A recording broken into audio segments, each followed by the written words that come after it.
수년 전에 그 선덕여왕이라는 인기 있는 드라마가 있었습니다.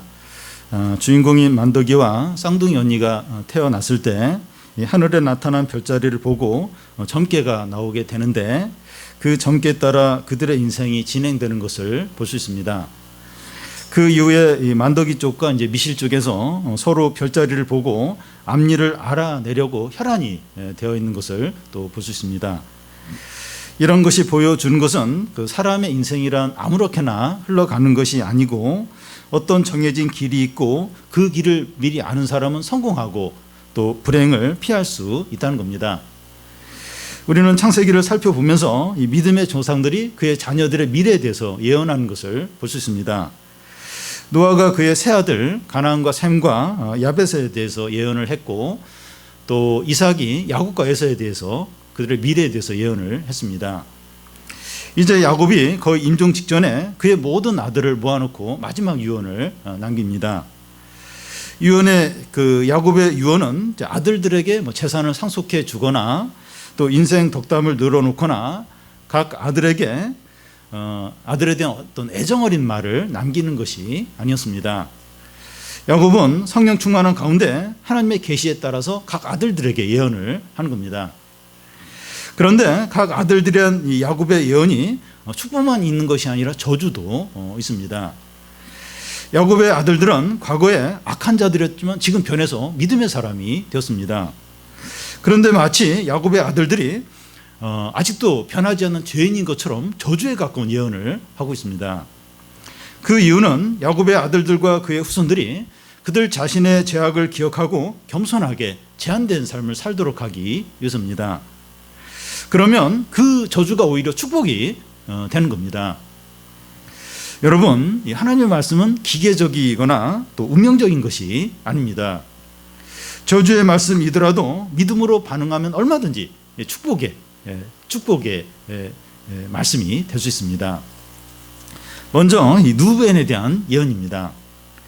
구약 이스라엘에서 장남은 유산 분배할 때 다른 아들들보다 2배나 더 많이 받고 또 특별한 지위와 특권을 가졌습니다. 그래서 젊었을 때 야곱은 장자권을 어떻게 해서든지 형 에서로부터 빼앗으려고 했습니다. 야곱은 첫째 아들 루벤에 대해서 이제 축복을 하는데요. 3절을 보면, 누벤아 너는 내 장자요 내 능력이요 내 기력의 시작이라, 위풍이 월등하고 권능이 탁월하다마는. 누벤은 아버지 야곱에게 장자이고 기쁨이고 능력이었습니다. 그는 아버지 야곱에게 어떤 자랑거리였고 기력의 시작이었어요. 실제로 누벤은 재능과 능력이 뛰어났는데 머리도 좋고 리더십도 있고 외모도 출중했습니다. 야곱의 아들들 가운데 이 누벤만큼 외모나 능력이나 여러 재능에 있어서 따라갈 자가 없었습니다. 그런데 누벤의 실상은 어떠했습니까? 4절을 보면, 물의 끓음 같았은즉 너는 탁월하지 못하리니 내가 아버지의 침상에 올라 더럽혔음이로다. 그가 내 침상에 올랐었도다. 누벤의 특징이 뭔가 하면 물의 끓음과 같다는 거예요. 여러분, 이제 라면을 끓이려고 가스불에 이렇게 물을 올려놨을 때 물이 끓을 때 부글부글 하면서 대단합니다. 그런데 이 가스불을 끄면 금방 끓는 물이 잠잠해져요. 누벤의 특징이 물의 끓음과 같다고 하는데 물거품 같다는 겁니다. 대단한 것 같은데 알고 보면 아무것도 아니라는 거예요. 너는 탁월치 못하리니. 그는 외적으로는 탁월했고 모든 재능을 가졌지만 실상은 물거품이라는 겁니다. 그 원인이 뭡니까? 내가 아버지의 침상에 올라가 더럽혔다는 겁니다. 이것은 누벤이 서무 비라와 간음한 것을 말합니다. 누벤의 약점은 이 충동과 욕구를 이기지 못하는 거예요. 어떤 욕구가 생기면 물에 끓음같이 확 폭발적으로 올라오면서 그냥 해버리는 겁니다. 말씀과 성령의 통제가 안 되는 거예요. 이것이 모든 탁월함과 특별한 지혜를 잃게 한 원인입니다. 이것 때문에 이 장자권을 빼앗긴 겁니다. 역사적으로 누벤 지파는 이스라엘 안에서 한 번도 장자로서 리더십을 발휘한 적이 없습니다. 루벤 지파에서 왕이나 선지자나 사사가 나온 적이 없었습니다. 이 예언대로 탁월치 못한 지파로 살아갈 수밖에 없었습니다. 그러면 루벤 지파는 이런 저주 예언을 받았기 때문에 비참하게 패배주의로 살아가야 합니까? 그렇지 않습니다. 하나님은 루벤의 이런 약점을 아시고도 이스라엘 12지파 중에 한 족장이 되게 하셨습니다. 하나님께서 루벤의 허물을 드러내신 이유는 루벤과 그의 후손들이 겸손하게 하나님의 축복의 길로 가도록 하기 위해서입니다. 그들의 충동과 욕구를 절제하기만 하면 하나님의 축복을 받는다는 겁니다. 그래서 참 어떻게 보면 부끄러운 그 루벤의 어떤 허물을 공개적으로 드러내는 거예요. 너희가 그 허물을 알고 절제하라는 거예요. 이 자신을 제한시키라는 거예요. 그러면 하나님의 축복을 받는다는 겁니다. 우리 가운데 상대적으로 뛰어난 분들이 있습니다. 머리도 좋고 재능도 있고 외모도 괜찮고 직장도 안정적이고 재산도 있고 유명할 수 있습니다. 그런데 이런 사람은 그렇지 않은 사람보다 유혹이 많고 충동대로 하기 쉽습니다. 성도들 가운데 루벤처럼 유혹과 충동을 참지 못해서 물거품 같은 분들이 있습니다. 유명한 목사님들 가운데도 있고 신앙생활 잘하는 사람들 가운데도 있습니다. 우리 자신을 볼 때 잘 나가는 부류에 해당이 된다. 내가 보면 그래도 잘 나가는 그쪽 부류에 해당된다면 더 깨어있고 절제하고 제한을 받아야 됩니다. 끝까지 겸손해야 돼요. 내가 남들보다 외모도 좀 괜찮고 재능도 많고 또 잘하는 것도 많고 잘 나가는 편이다. 이러면 더 겸손하고 더 깨어있고 더 절제를 해야 됩니다. 그러니까 세상은 안 그래요. 뭔가 좀 뛰어나고 뭐 끼가 있으면 그걸 자꾸 이렇게 하고 PR을 하고 자꾸 이렇게 잘 나가려고 더 유명하려고 더 막 높은 자리에 올라가려고 세상은 그러죠. 근데 내가 그런 부류에 좀 잘 나가는 부류에 속한다면 더 절제하고 끝까지 겸손하도록 해야 합니다. 그렇게 하면 가만히 있어도 빛이 나요. 가만히 나는 막 이렇게 자꾸 절제하려고 하고 이렇게 막 겸손하려고 하는데 막 더 빛이 나요. 하나님이 높여주시기 때문에 너는 재능도 많고 똑똑한데 그렇게 어떻게 그렇게 겸손하고 그렇게 자신을 낮출 수 있니? 이러면서 하나님이 막 높여주세요. 그래서 가만히 있어도 막 빛이 나게 됩니다. 다음은 그 루벤과 레위에 대한 예언입니다. 야곱이 그의 아들들에 대해서 예언을 하는데 두 그 아들을 이제 같은 예언을 이제 하는 경우는 시므온과 레위 경우밖에 없습니다.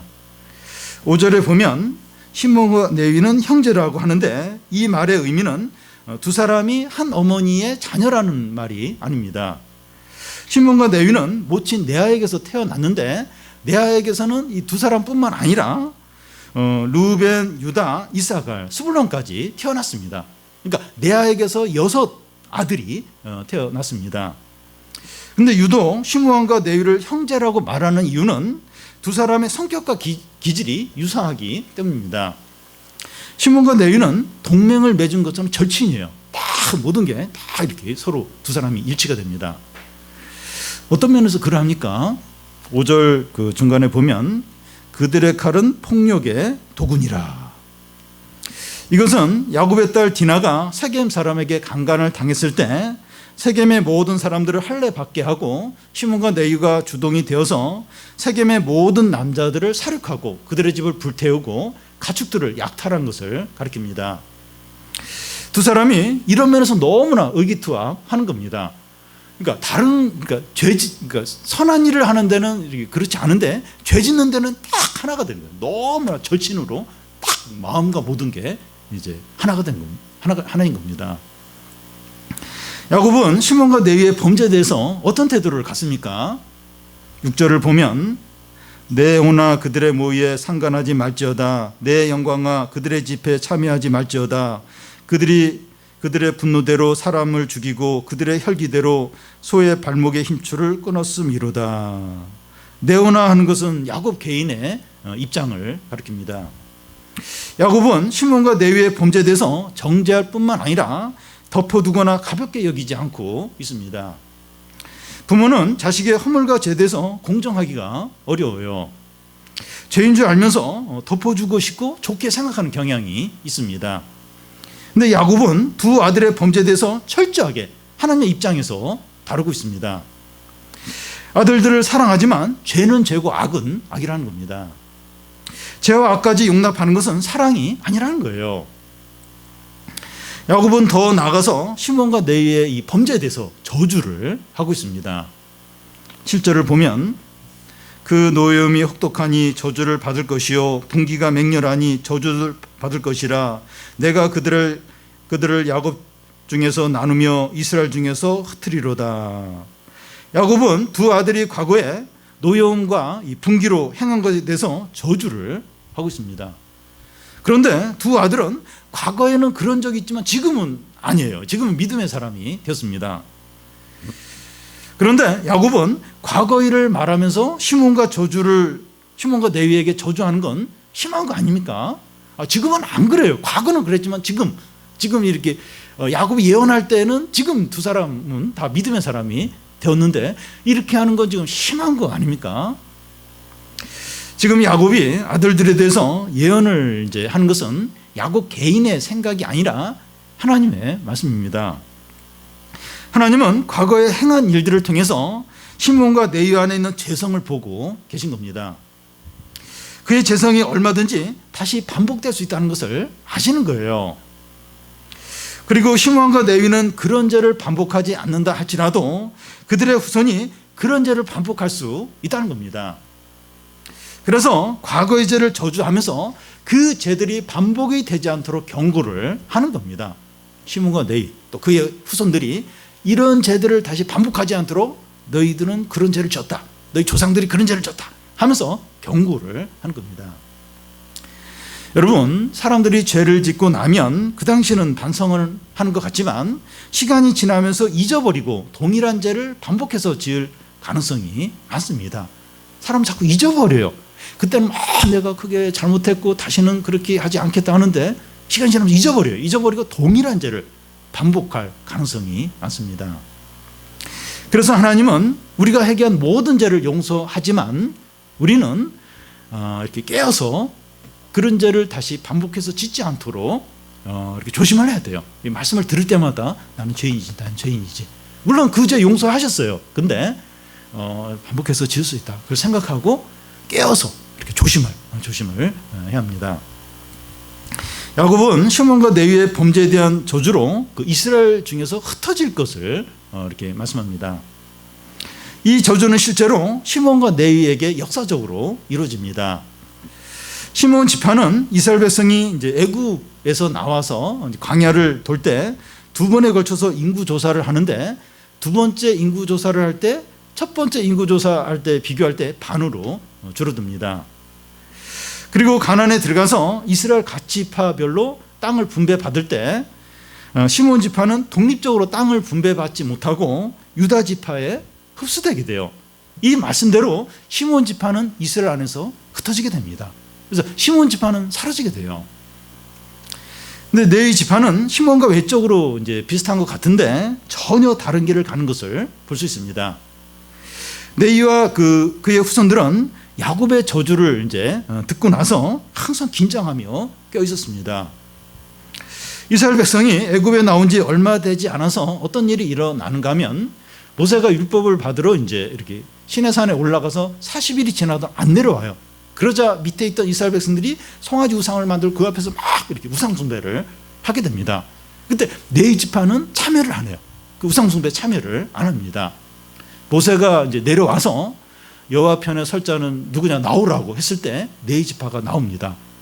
그래서 하루 동안 자기 동족 3,000명을 칼로 쳐서 죽이게 됩니다. 그러니까 레위 지파가 나서서 이제 그 일을 하게 됩니다.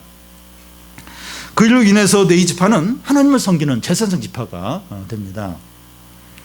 그런데 레위 지파도 시몬처럼 땅 분배를 받지 못하고 이스라엘 백성 가운데 흩어져 사는데 제사장 지파로 율법을 가르치는 그런 자들로서 이스라엘 백성들 가운데 흩어져서 살게 됩니다. 시몬과 레위는 똑같은 저주의 말씀을 들었지만 완전히 반대의 길을 두 지파가 가게 됩니다. 하나님이 저주의 말씀을 하시는 이유가 여기에 있습니다. 여기에 있죠. 너희처럼 저주의 말씀을 듣고서 우리는 악한 자이다. 그런데 이제 믿음으로 살자. 이제 하나님 뜻대로 살아야겠다.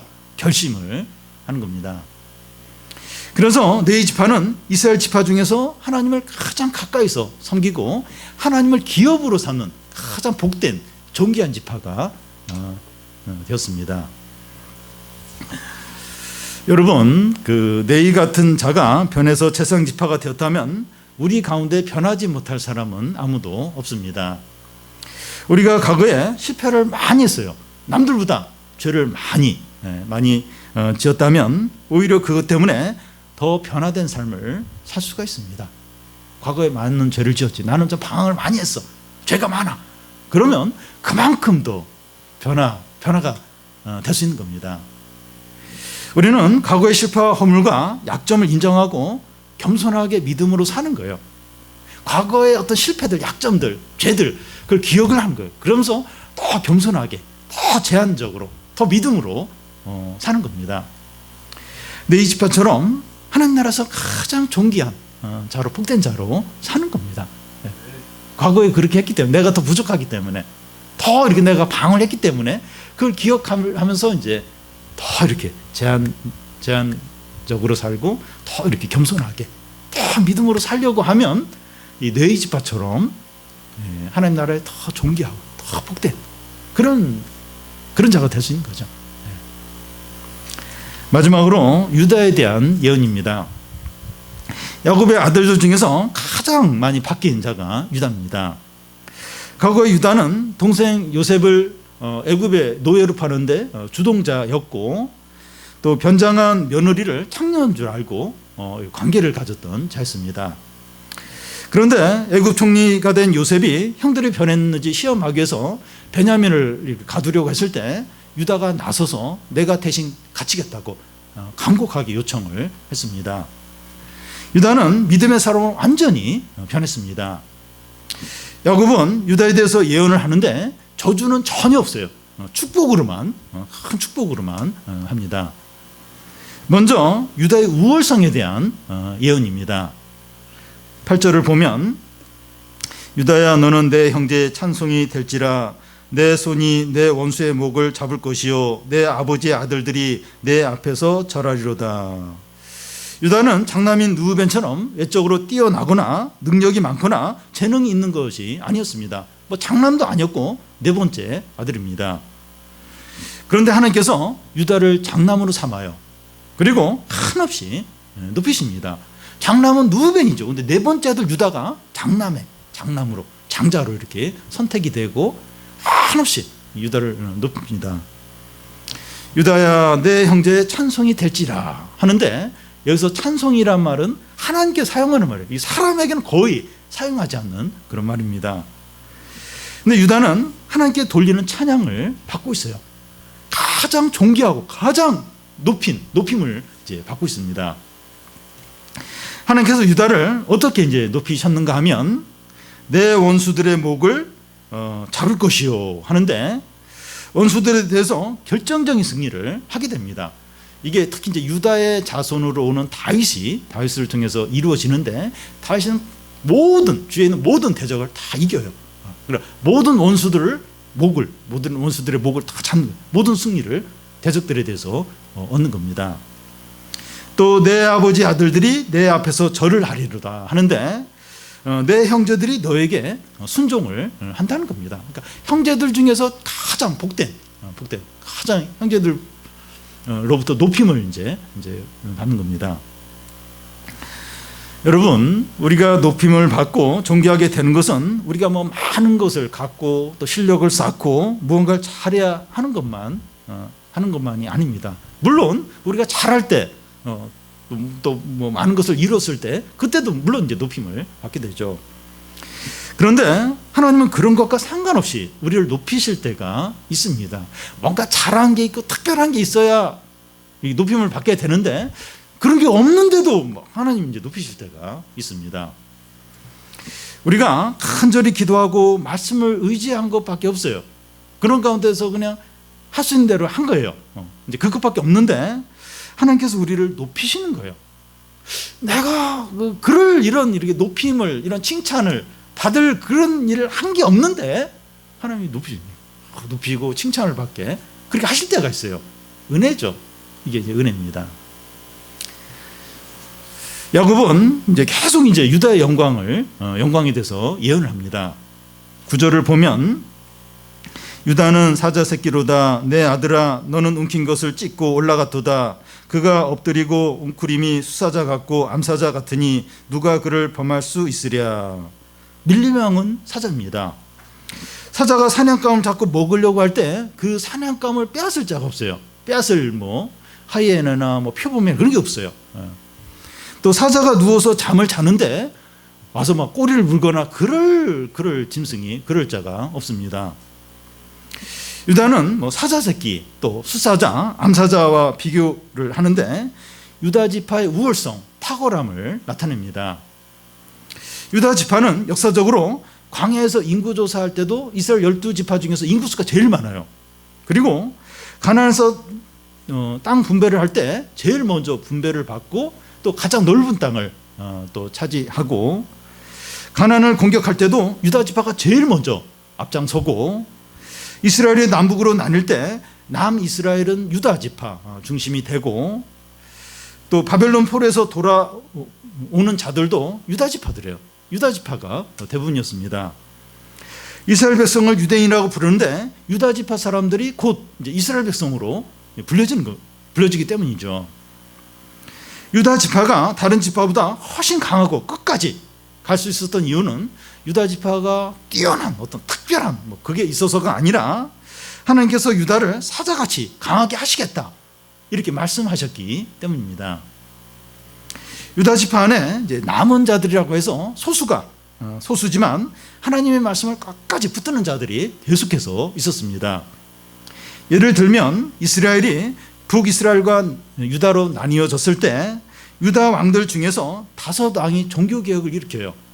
그런데 북이스라엘은 왕들이 계속 등장하지만 진짜 신앙의 어떤 왕, 또 이렇게 종교개혁을 일으키는 왕이 없었는데 유다에는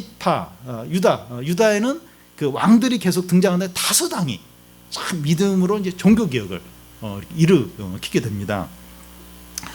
바벨론 포로 기간 중에 다니엘과 모르드게 참 믿음의 사람들이죠. 근데 다 유다 지파이고, 포로에서 돌아와서 성전 건축할 때 주도했던 학개와 수룹바벨도 다 유다 지파 사람들입니다.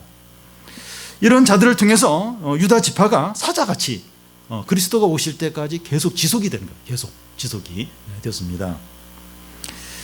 우리가 이제 세상 가운데서 끝까지 견디고 사자같이 모든 어려움과 위기들과 유혹을 다 이길 수 있는 길은 하나님의 말씀을 끝까지 의지하는 데 있습니다. 유다 지파처럼 끝까지 소수를 할지라도 하나님 말씀을 끝까지 붙들고 헌신을 하는 자가 있을 때 우리가 사자같이 모든 어려움을 이기고 유혹도 이기면서 끝까지 안 망하고 끝까지 지속을 이제 하게 됩니다. 그러니까 교회 역사적으로 보면 이렇게 매번마다 교회가 위협을 받아요.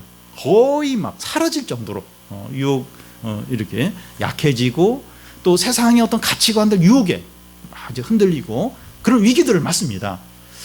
지금도 이제 우리 한국 교회가 참 위기입니다. 코로나로 모이지도 못할 뿐만 아니라 또 이 사회로부터 비난을 많이 받아요. 많이 받고 그 위기인데 그래도 교회가 망하지 않고 계속 지속될 수 있는, 그리고 모든 어려움을 다 이길 수 있는 게 뭔가 하면 적은 수라 할지라도 이렇게 다 끝까지 말씀을 붙들고 헌신한 이제 그런 자들을 통해서 교회가 계속 유지가 됩니다. 그리고 또 때가 되면 다시 또 큰 힘을 얻고 또 부흥하고 하는 거죠. 그래서 우리가 참 이렇게 지금 참 많이 어렵고 참 그런데 말씀 헌신하는 거예요. 끝까지 말씀 붙드는 겁니다. 그러면 이제 소망이 있어요. 다시 또 크게 이제 부흥을 하게 됩니다. 이제 야곱은 유다에 대한 가장 위대한 예언을 하게 됩니다. 메시아가 유다 지파로 오신다는 겁니다. 10절을 보면 우리 같이 한번 읽겠습니다. 규가 유다를 떠나지 아니하며 통치자의 지팡이가 그 발 사이에서 떠나지 아니하기를 실로가 오기까지 이르리니 그에게 모든 백성이 복종하리로다. 이 말씀은 메시아가 유다 지파로 오신다는 약속의 말씀입니다. 이 규라고 하는 것은 이제 과거 성경에는 홀이라고 되어 있는데 영화에 보면 그 노마 황제가 이렇게 둥근 막대기 같은 걸 들고 있는 그런 모습을 볼 수 있는데 이게 이제 홀입니다. 규입니다. 홀이 유다를 떠나지 않는다거나 통치자의 지팡이가 그 발 사이에서 떠나지 않는다 하는 것은 유다 지파에서 계속 이스라엘 왕이 나온다는 것을 이제 말합니다. 이것이 왜 중요한가 하면 유다 지파, 즉 이 다윗의 후손 가운데서 예수 그리스도가 오시기 때문입니다. 실로가 오시까지 하는 말은 예수 그리스도가 오시까지 유다 지파에서 왕이 끊어지지 않는다는 겁니다.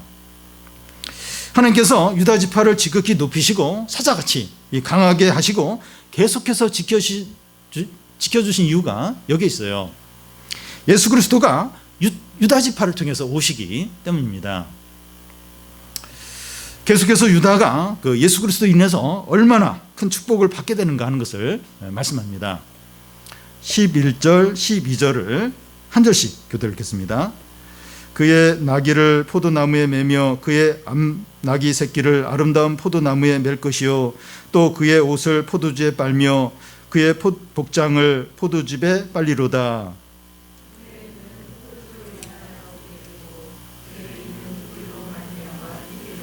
네.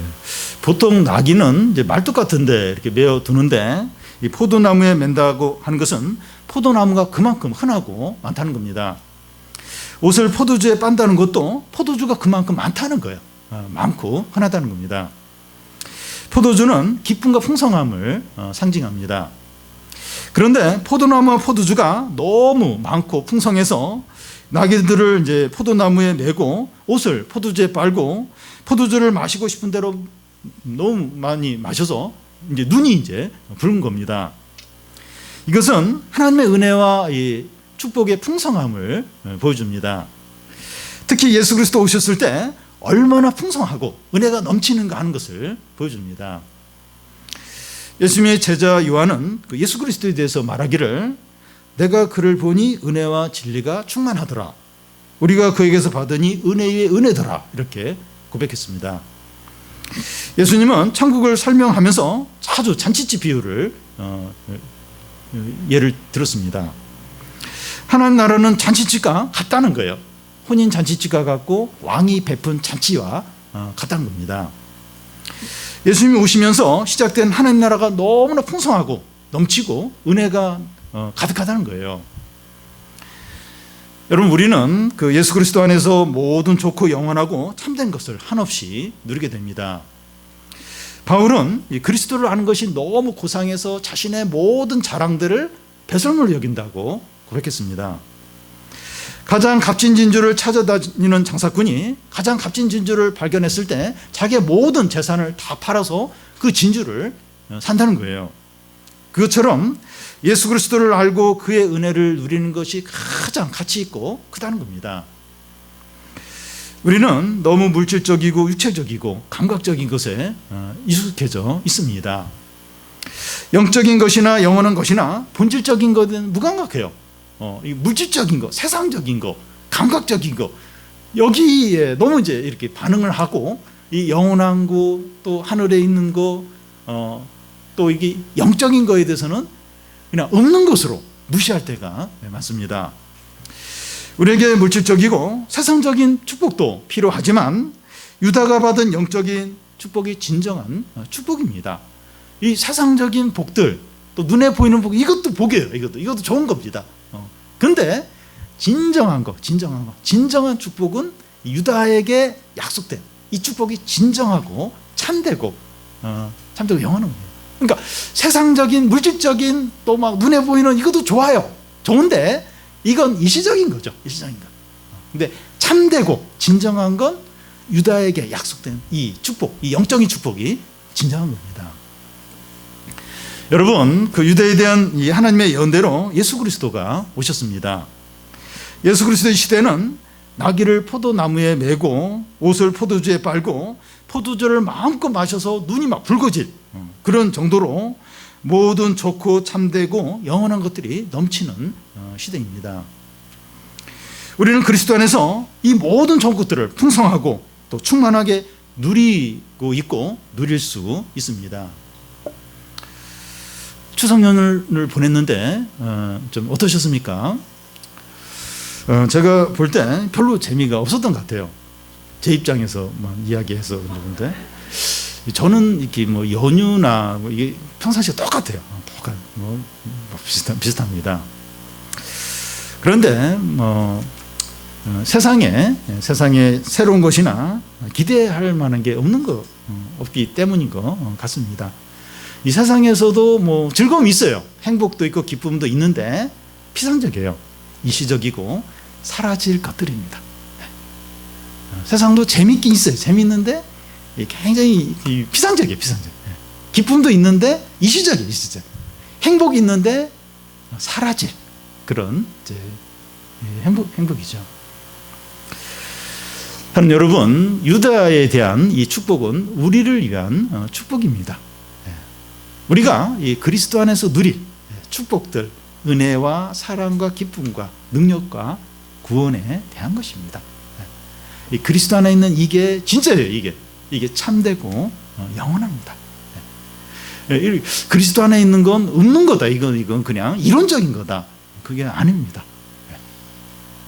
진정하고 참되고 영원하고 진짜 풍성하고 넘치고 이게 그리스도 안에 있는 유다에게 약속한 그 축복은 우리 예수님 믿는 우리에게 주어진 축복이고 그리스도 안에서 우리가 맛보고 누리고 소유할 그 엄청난 축복이죠. 우리는 누벤이나 시몬이나 네일 같은 죄인들입니다. 우리는 누벤 같은 자였어요. 확 끓어오른 같이 참지 못하는. 그리고 시몬과 네일처럼 아주 악한 그런 죄인입니다.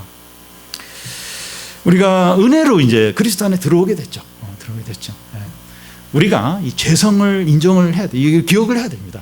우리는 누벤 같고 이 시몬과 네일 같은 죄인이었던 거 인정을 하고 기억을 합니다. 그래서 이제 제한받아 겸손해야 돼. 진짜 믿음으로 살아야 됩니다.